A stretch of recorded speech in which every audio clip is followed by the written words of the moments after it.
Hello everyone, I'm Dr. January KT Valenzona from the Division of Cagayan de Oro City.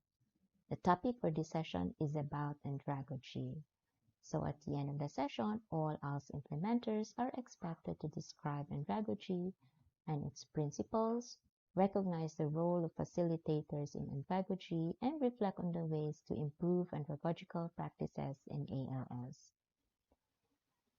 Sidhana 2005 mentioned that andragogy comes from two Greek words, andra and agogus. Andra means adults and agogus means to lead or to guide, so that andragogy can be interpreted by the science of how to guide adults in the learning process. Malcolm Knowles and others theorized that methods used to teach children are often not the most effective means of teaching adults. In the modern practice of adult education, Knowles defined andragogy as the art and science of helping adults learn. Who are considered adults then?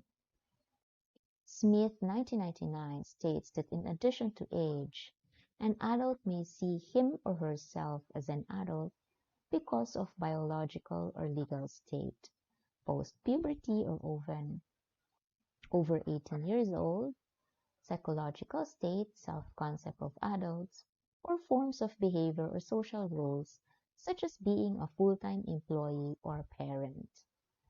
Malcolm Knowles explained andragogy with a set of assumptions about adult learners and made some recommendations concerning planning, directing, and evaluating adults' learning.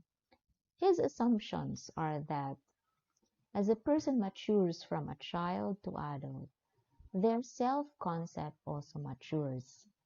They move from being dependent on others to being self-directed, self-driven, and independent. In other words, maturity leads to growing independence and autonomy. Whereas children are fully dependent on others for learning and understanding, adults learn and understand independently. Second, in addition to maturing self-confidence, adults build an increasing reservoir of experience. This increasing experience becomes a deepening resource for learning. Third, as a person matures, his or her readiness to learn becomes oriented increasingly to the developmental task of his or her social roles like employee, parent, spouse, or citizen.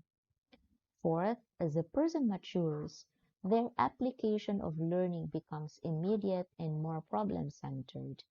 Adults encounter problems, learn how to solve these problems, and then immediately apply their knowledge to those problems.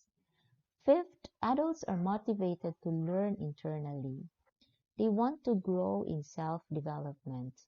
They desire to move up the career ladder and need to acquire new skills. They find themselves facing unfamiliar problems and need to find a solution. Instead of having education forced in them, adults actually pursue education. The five pillars I have mentioned provide the foundation of how Knowles understood about learning and andragogy.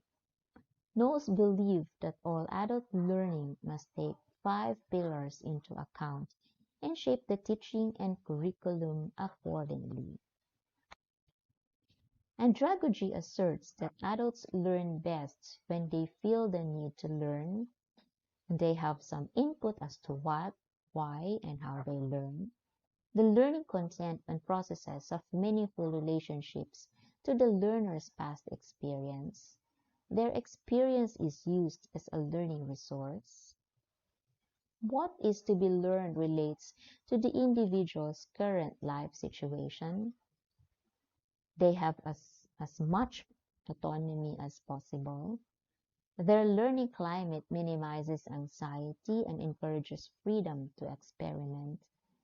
We create a mechanism for mutual learning, and we arrange for diagnosis of learner needs and interests and enable the formulation of learning objectives based on the diagnosed needs and interests.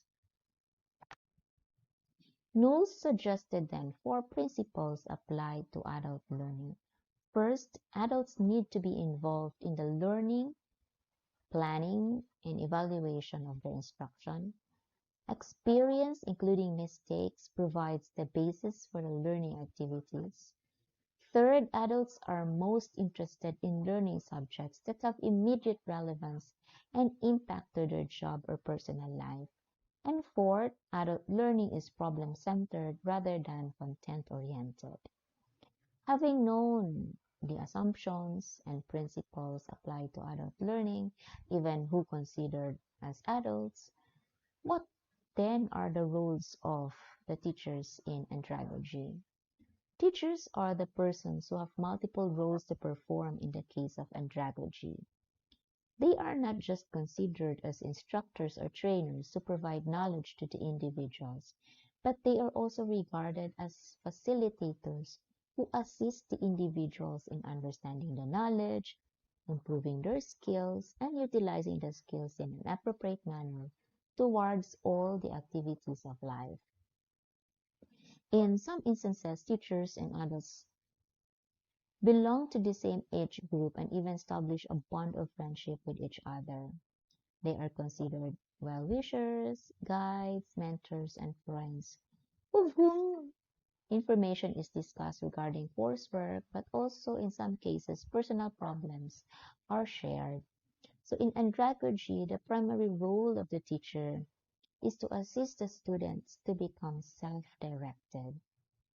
The efficiency on the part of the teachers in adult learning is an imperative area. Teachers are required also to possess varied characteristics. Holt 1995 and Kapoor mentioned some practical qualities that the teachers need to possess in the field of andragogy: patience, flexibility, understanding, thoughtful, considerate, and practical. One illustration: in many instances, there are adult learners who are not educated. Their literacy skills of reading and writing have not been improved upon. The teachers who are involved in the learning of adults are required to understand their requirements and weak areas.